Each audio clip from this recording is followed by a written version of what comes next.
Hello and welcome back to my channel. My name is Leela Shamash and today we have a very exciting reading vlog. I got a package from Waterstones and I have a feeling that this is my UK edition of Emily Wilde's Compendium of Lost Tales. So let's open it.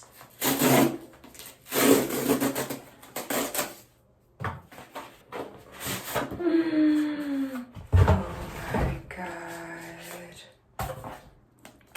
Ah, look at her. Oh my god. I love it so much. So pretty.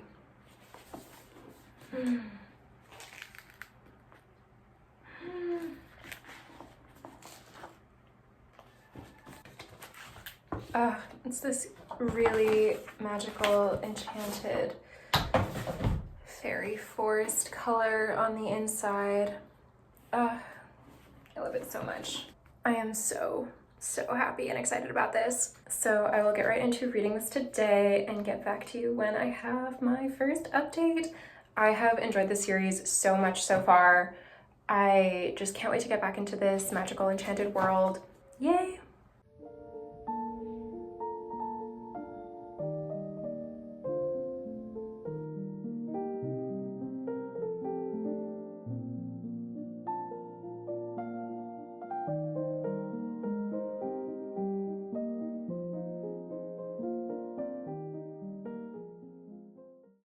So, I have read the first 1/3 of Emily Wilde's Compendium of Lost Tales, and I am really loving my experience reading this book. Some things I wanted to chat about before I get into my updates.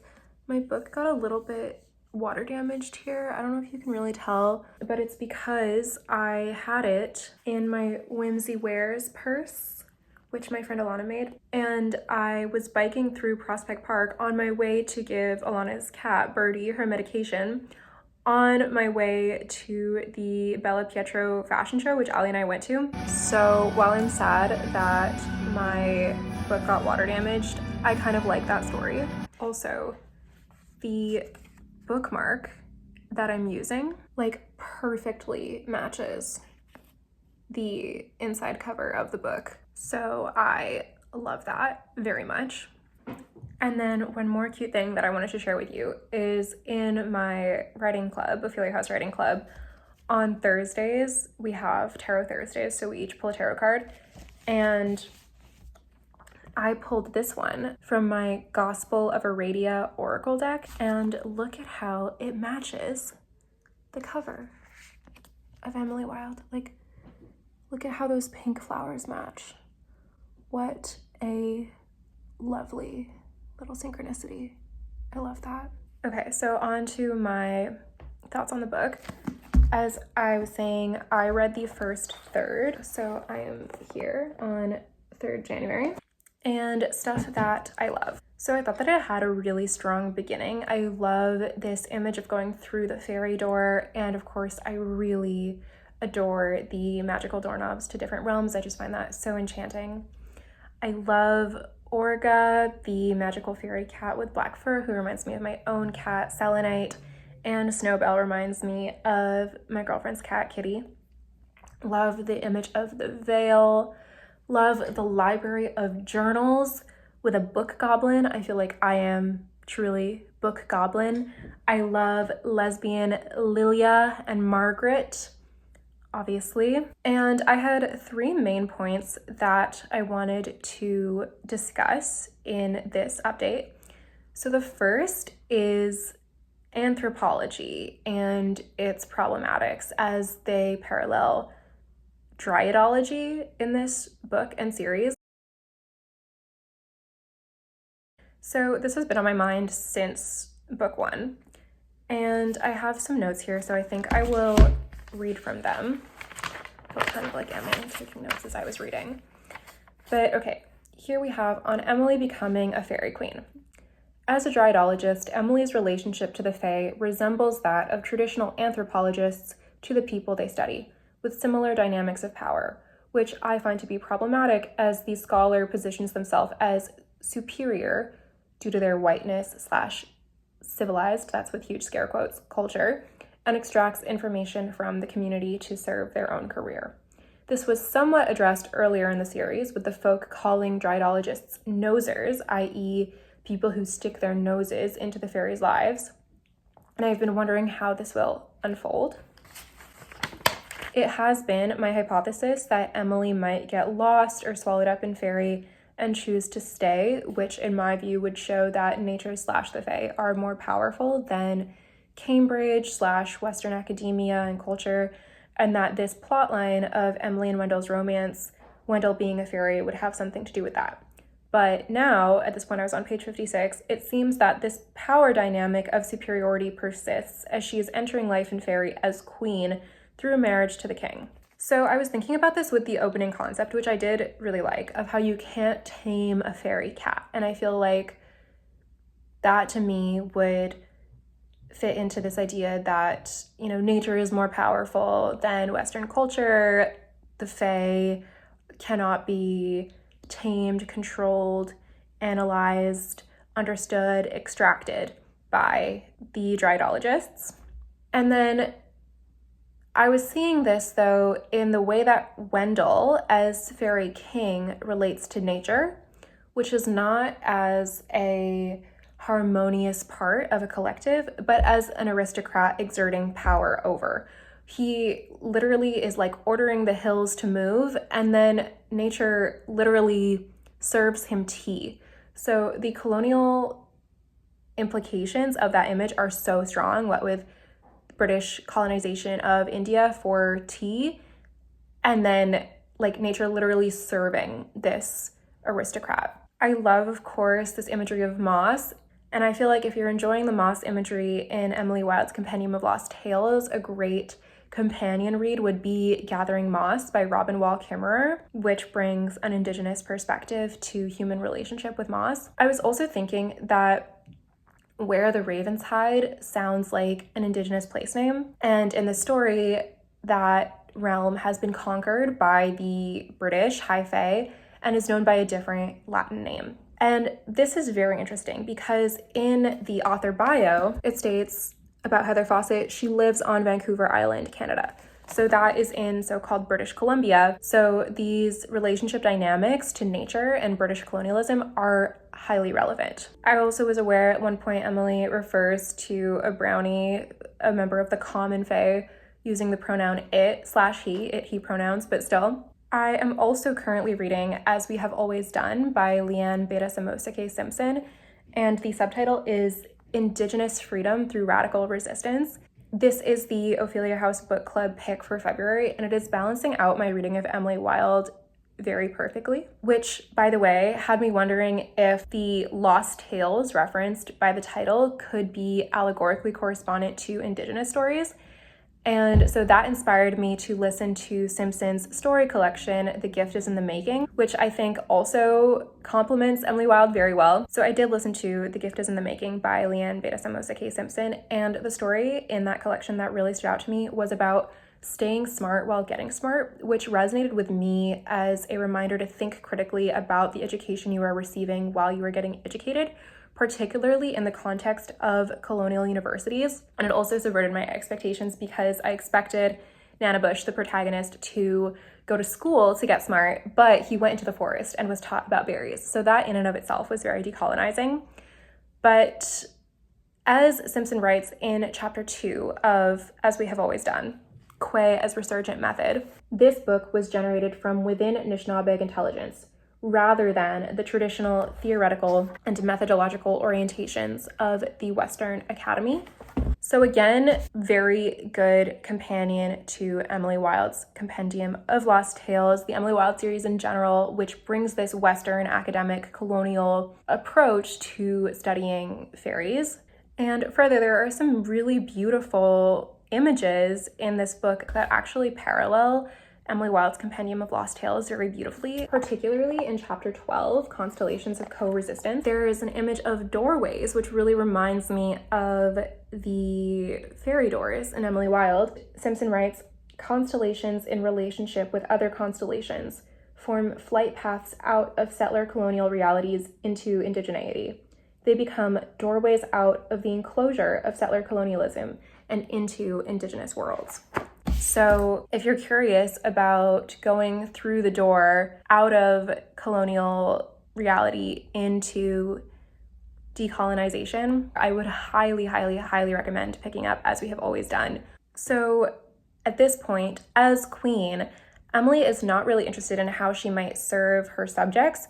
In fact, she's frightened of them, and she's still more interested in advancing her Cambridge career than serving the Fae. Also, a note about this, Wendell is Irish, and the Irish are also a colonized people, colonized by the British. So that is like an interesting layer. And that made me want to look up like, okay, what is going on with this monarchy? And there were monarchs in Ireland before British colonization. So that's interesting. And also we can look into like Celtic fairy lore. But that leads me to the second point that I wanted to make in this update, which is abolish the monarchy. So Emily and Wendell come up with this political strategy for Wendell's rule as king, that is to rule through fear. And that initially feels wrong to me. Like, I feel like it should be ruling through love. And at first I was like, okay, well, that's what they'll probably figure out over the course of the story. But at this point, I'm not sure at all that that is what's going to happen. It seems actually to be a kind of traditional dynamic of rulership, which really has me thinking, why rule at all? Why the monarchy? Why not a system of collectivity, community care, and reciprocity? Also, what is up with there being all these servants, these castle servants, described as small, drab, gray fairies who are serving Emily? It really reminds me of the house elves in Harry Potter. Actually, a lot of the whimsical elements in this story remind me of Harry Potter. And like, why in Harry Potter do we have the Ministry for Magic and this like class system and this race of slaves? You know, like, I don't understand why we would choose to create a world with that type of class system and dynamics of oppression. Okay, and then regarding these small folk, at one point, Wendell doubles a servant's pay. And I'm like, that's nice, but wouldn't it be nicer to set her free / abolish servitude? And he's like, we should be charitable to the common fae. They have been useful to us, which honestly makes me puke. I'm like, solidarity, not charity. Fuck Christian usefulness to your oppressors. Get up off your knees and abolish the ruling class. And then he's like, I have served the king. I am compensated. What the fuck? Also then, like, why are the small folk conspiring and spying to protect the throne from courtly usurpers? Like, why wouldn't they organize to overthrow the monarchy? So that's my thoughts on abolishing the monarchy. And the third point that I wanted to make is that the character Danielle de Grey in this series really reminds me of the infamous real witchcraft scholar, Margaret Murray. So Margaret Murray was an English anthropologist who published the book The Witch Cult in Western Europe, which had a huge influence on understandings of the historical witch trials. In Caliban and the Witch, Sylvia Federici writes on page 180, in the 1920s, the English anthropologist Margaret Murray in The Witch Cult in Western Europe, 1921, proposed an explanation that has recently been revived by ecofeminists and practitioners of Wicca. Murray argued that witchcraft was an ancient matrifocal religion to which the Inquisition turned its attention after the defeat of heresy, spurred by a new fear of doctrinal deviation. In other words, the women whom demonologists prosecuted as witches were, according to this theory, practitioners of ancient fertility cults aiming to propitiate birth and reproduction, cults that had existed in the Mediterranean areas for thousands of years, but which the church opposed as pagan rites and a challenge to its power. According to the Witchcraft Reader, which is an excellent book of academic articles about the historical witch trials. According to Murray, the witch cult described by demonologists in the context of the European witch hunts was based on a Dianic pagan fertility religion that had survived the imposition of Christianity. This ancient movement was demonized in the late Middle Ages and was subsequently extinguished by witch hunters. Historians have since thoroughly discredited Murray's thesis. So that discrediting happened mostly in the 1970s because it was based on a highly selective and distorting interpretation of the surviving evidence. So basically, she interpreted the trial records in a way that disbelieved in the operative magic of which witches were accused and sought to construct accounts of real pagan practices based on evidence within the confessions of accused witches, which were made under the duress of torture. And before her publications, some, i.e. bigoted Catholics, were saying that everything the witches were accused of actually happened exactly as stated in the witchcraft confessions. Others, i.e. rationalist skeptics, were saying none of it happened, disregard the confessions made under torture. And I find Murray's approach compelling to an extent. Like, I'm not saying that her conclusions were accurate, but it makes sense to me that the accused witches were not organized anti-Christian Satanists, but that they were threatening to the establishment of Christian patriarchy. And there was some really passionate system building in Murray's work, where she was finding initiation rites, festival dates, Sabbath rituals, coven hierarchy, and presenting this as a rigidly codified uniform system of a highly disciplined organization that emphasized fertility, kind of like the Golden Bough, which was the opposite of common witchcraft accusations, such as the blighting of crops, killing animals, killing children, making men impotent, and also emphasized the position of wise women in communities. And so yeah, like, Murray's theory had an enormous influence and contributed to the development of Wicca, which references the old religion, basically an ancient witch cult as described by Murray. And yeah, so in the 1950s, her descriptions of rituals, festivals, and organizations of witches were used by Gerald Gardner,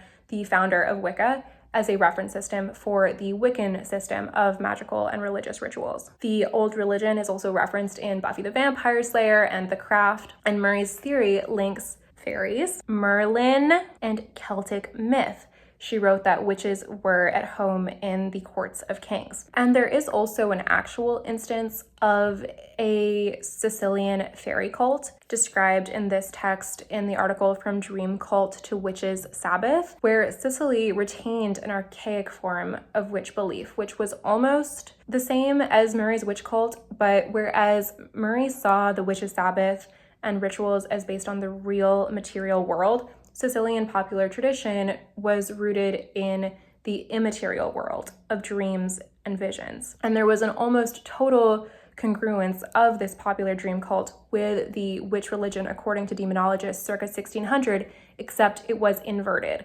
The beautiful fairies have turned into horrible demons.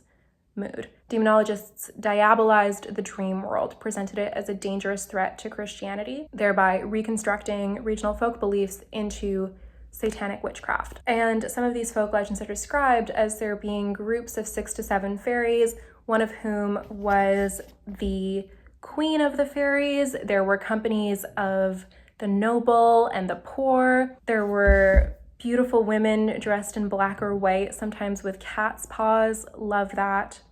Yeah, they were healers, they were not evil. And I wonder how that might parallel to the Celtic fairy lore that informs Wendell's realm in Emily Wilde. And I would just say, like, it makes sense to me that there was a resonance of this idea of a lost and persecuted witch cult, particularly in the second wave of feminism, due to a sense of knowledge in the body of a lost way other than patriarchy. But that leads me back to actual matriarchy in many indigenous cultures. And even Gloria Steinem, in her book, My Life on the Road, my copy is at my mom's house, or I would hold it up, talks about discovering the sacred mounds in Indian country in her travels through America and realizing that there is and has been matriarchy here. And it's not something that exists like in an elsewhere, but it's something that exists outside of colonial patriarchy. And that is something that Leanne Betasamosake Simpson talks about as well, that the land and the stars are encoded with indigenous ways that are opaque to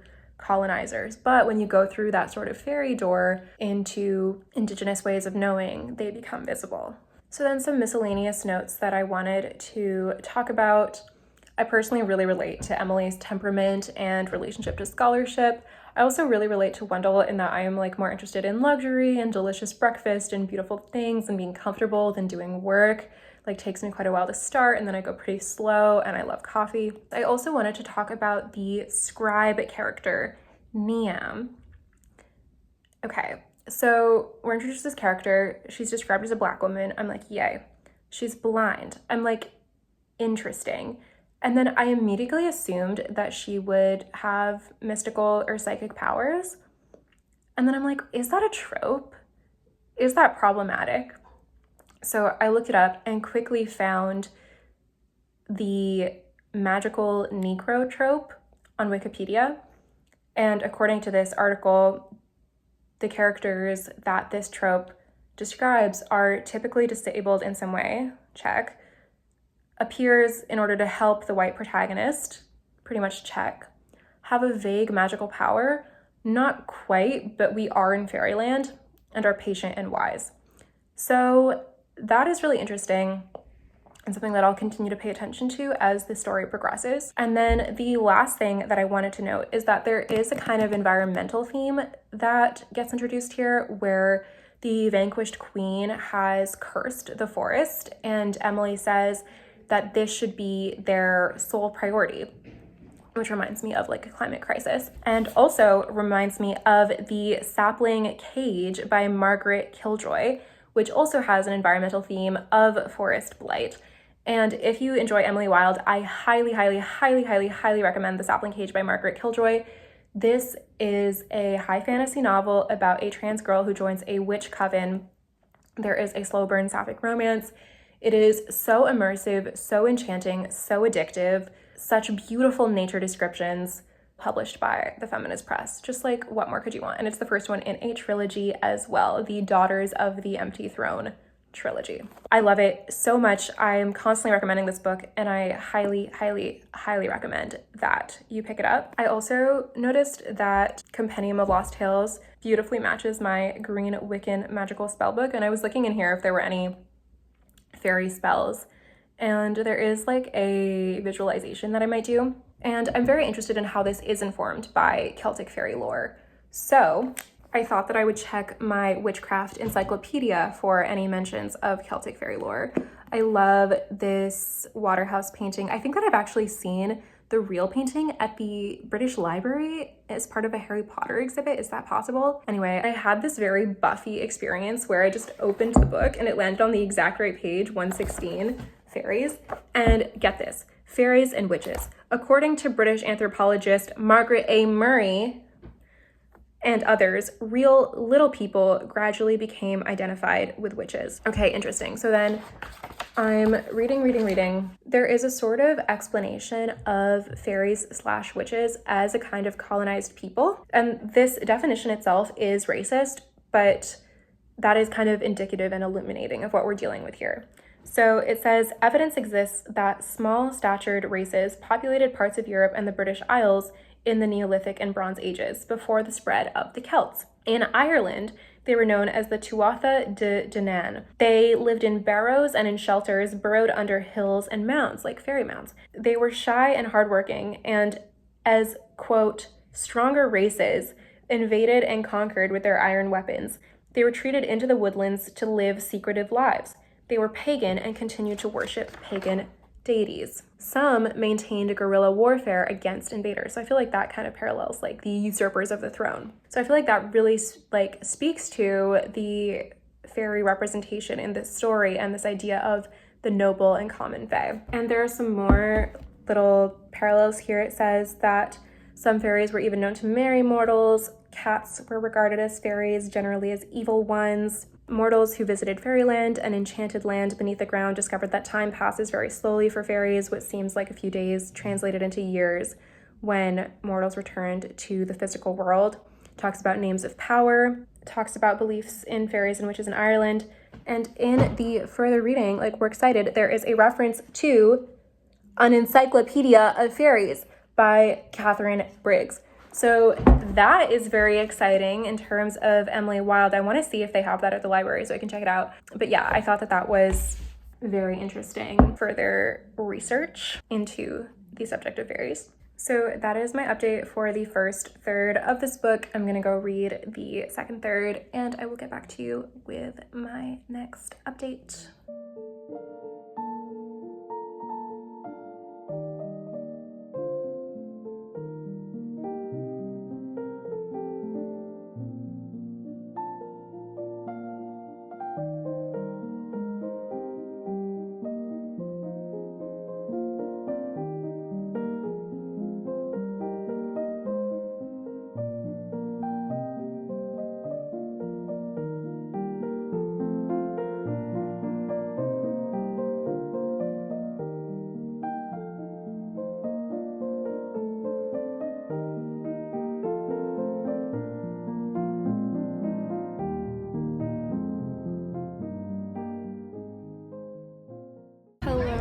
is a beautiful day, and I thought that I would take advantage to sneak off to Fairyland and walk through the botanical gardens. I am so happy to be here. It is my first visit of the season, and it smells like spring.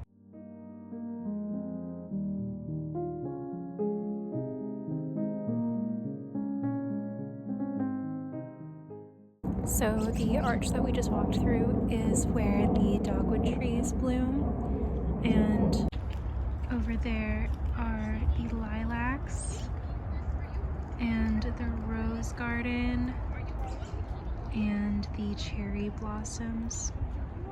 I love being here because it is so lovely and enchanting and magical.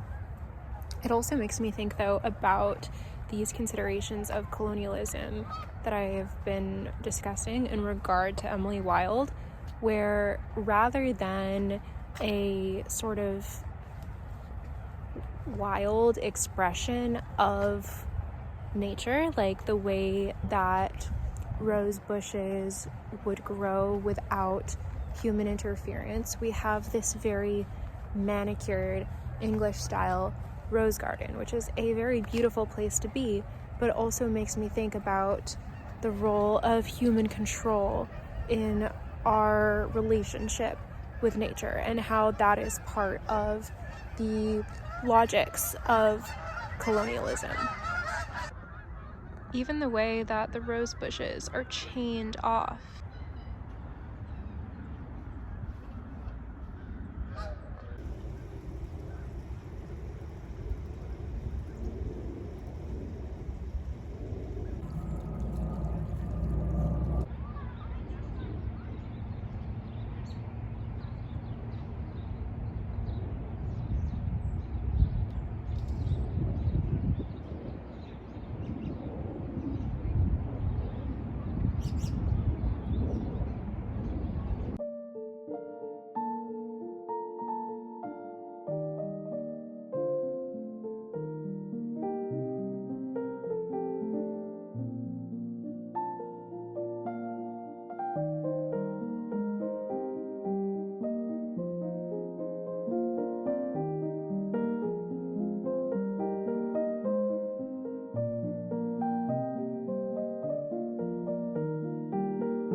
Hi, I am back, and I have read part 2 of Emily Wilde's Compendium of Lost Tales, and the text on the spine is like fading away exactly where it says Lost Tales, which is kind of upsetting and also kind of profound.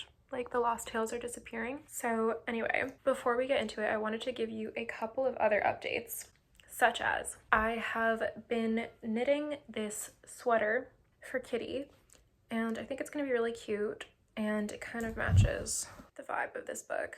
Also, reading this book for some reason put me in the mood to read another Heather O'Neill novel, and I went to an event at Books Are Magic the other night, and while I was there, I picked up The Capital of Dreams by Heather O'Neill, and I realized that these are both Canadian Heather novelists writing about fairy tales. So that's very interesting. Heather O'Neill is from Montreal like me, and I feel like this one might speak a little more to the like real world political angst. Like this one is more of like a otherworldly fairyland type of escape, though I would say that maybe Arna can be read as like the effects of unchecked greed on the environment in terms of environmental destruction and her curse upon the realm because of her like lust for power or greed for the throne. But this one says, so I'm excited for this one. I also found Katharine Briggs' Encyclopedia of Fairies online, so I looked through that and I had some things that I wanted to share with you. The first is that Katharine Briggs herself seems to really resemble the character Emily Wilde. Like, she is a university lecturer, and one of England's most prominent folklorists, which kind of parallels Emily's position as one of the most prominent dryadologists in England. And Briggs has also written about the fairies in tradition and literature. So like Emily, she is looking to fairy tales for information about fairies. There is an extensive book list at the back of the encyclopedia of like her references, which I feel like reminds me of Emily's extensive knowledge of all of the texts that are out there that she references in her scholarship and in her work, including in the Briggs.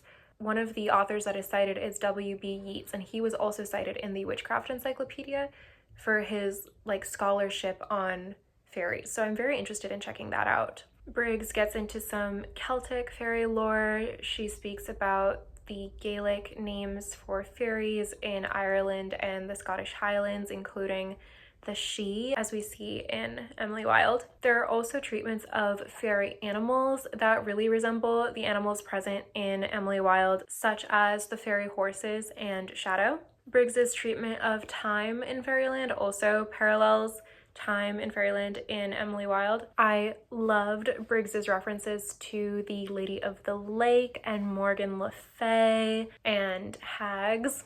Speaking of the problematics of dryadology as a field of study in Emily Wilde as it parallels anthropology in our reality, Katharine Briggs definitely is engaged with some problematic relationships between the English and Indigenous people. For example, the way that she writes about a group of Indigenous people, saying in this very matter-of-fact tone that there are about 1,200 of these people living close to the Canadian border already, imposing colonial borders, but the way that she writes, they used to migrate to the ocean in the summer and move inland in winter.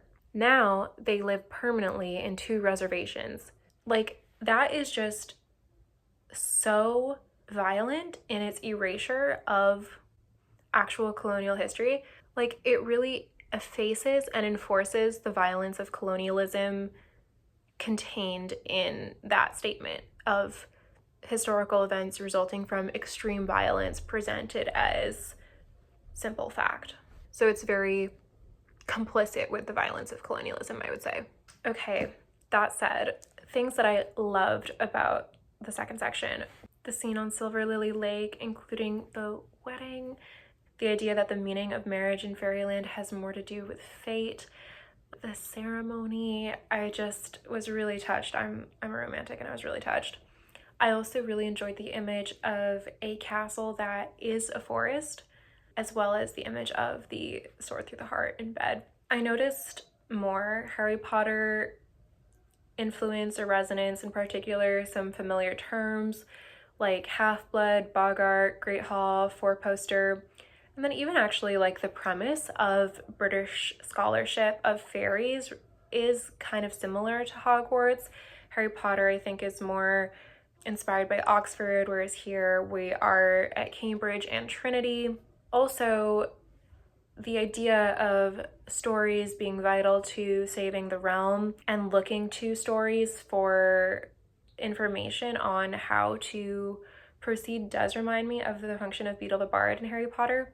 And this just brings up again for me that, like, if, as the story really suggests, stories are key to solving political problems in the real world, just then why write a story that is so fundamentally classed and founded on oppressive hierarchy and dynamics of colonialism? I was reminded of that again here with the Dryadology Museum resembling the British Museum in its colonial relationship to artifacts, as well as Emily being kind of a literal white academic savior to the fairy realm. And with this Harry Potter inheritance, I feel like there is sort of an opportunity not only to re-enter the feeling of the world of Harry Potter minus the shadow of Rowling's erstwhile turfism, but also to recreate a world that in a way that isn't enforcing those same structures of oppression. Like, personally, I recently reread Harry Potter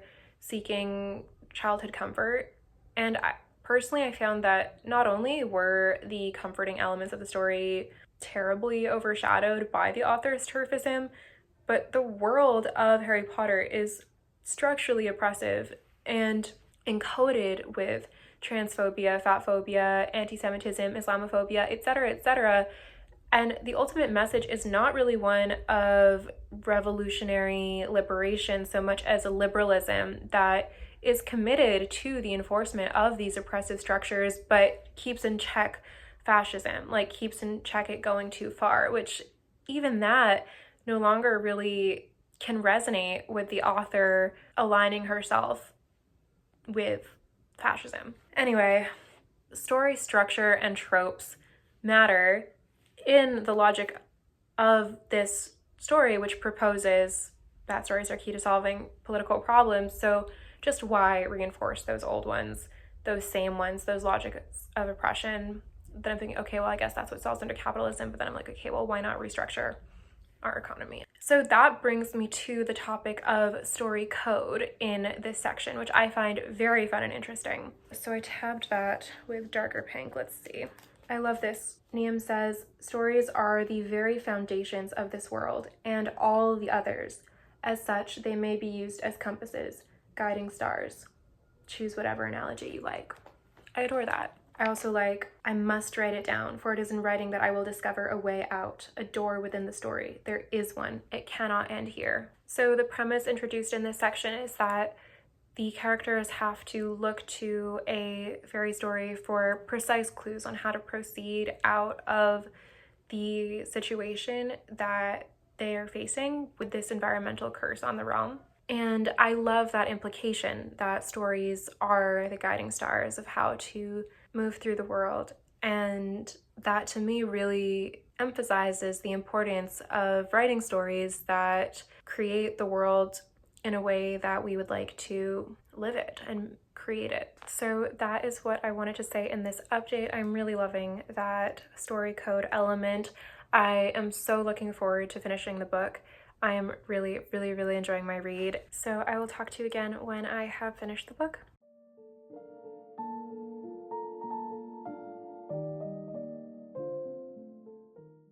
Okay, hello, hi. So I have finished the book. There are my annotations.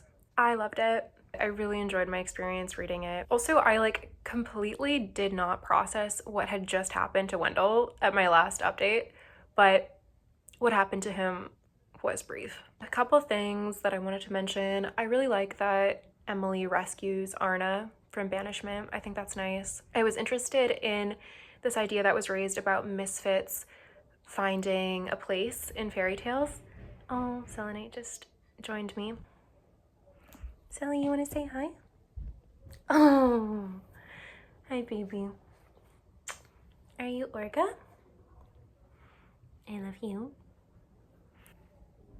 Yeah, this idea of misfits finding a place in fairy tales. At one point, I had asked my girlfriend, why is it always these awkward, bookish girls that these fairy kings are just obsessed with and want to marry? And my girlfriend was like, well, it's because the awkward, bookish girls are the ones writing the books. And I was like, oh my god, that makes sense. But I also picked up this book, which recently came out from Verso, and I was thinking, if Emily is autistic coded, which I think she is, I wonder if we can also reflect on what she could have in the real world that would allow her to feel supported and experience a sense of belonging, so that she doesn't necessarily have to escape to fairyland to be her authentic self. Touching back on our discussion of dryadology problematics, she's literally like, this has all been an enormous boon to my career. I'm like, okay. And then the idea of story as code. I love this moment where she's like, that's a story fragment. The early Victorian dryadologists loved collecting such scraps of fairy lore, mostly from decaying Dark Age manuscripts, and putting them together like puzzle pieces. Obsessed with that image. And yeah, thinking about how story patterns inform Emily's actions in this story, I find it very interesting that stories are the architecture of fairy. And I'm really interested in this idea that old stories can be changed. Like it says, we mortals can change those old stories and maybe escape the patterns that fairy ancestors have been powerless to resist. And I find that extremely compelling and exciting as a concept. But then my question is, does this book do that in its structure, in its plot, in its outcomes? And maybe that's not the project of this book, but if that's the case, it's interesting that its content, but on its form, would address these types of ideas. And so let's look at it a bit. In the end, the new fairy council contains an equal number of courtly and common fae, chief among them the little housekeeper who saved Wendell, as well as several mortals. And Emily literally says, it is a nice thing from a symbolic perspective. And there are some queer characters in the story. And there is Niam, the black character that we were discussing. Black and disabled, I guess. And so yeah, like maybe there are more traditionally oppressed people who are being represented or holding positions of power, but have the structures of oppression changed. And why is it literally like a racial or like species difference to be courtly or common among the fae? Isn't that a class distinction that could theoretically be abolished? So I'm not saying that it was the responsibility of this book to restructure society, but I think that when we are imagining other worlds, fairy lands, and discussing the capacity of people to change old stories, it's interesting to note where we might still hold on to traditional plot structure, conventional tropes of heterosexuality, of race dynamics, of class organization, and white girls being made fairy queen. Overall, I really did love and enjoy my experience reading this book, and I'm really grateful to Heather Fawcett for providing such a delightful, enchanting, transporting, magical tale. So thank you so much for watching. I hope that you enjoyed. If you have read this book or if you read it, please let me know what you think. Let me know what's on your TBR for this spring. I'd love to hear your recommendations. Please like and subscribe for more. And I love you, and I'll see you in my next video. Bye.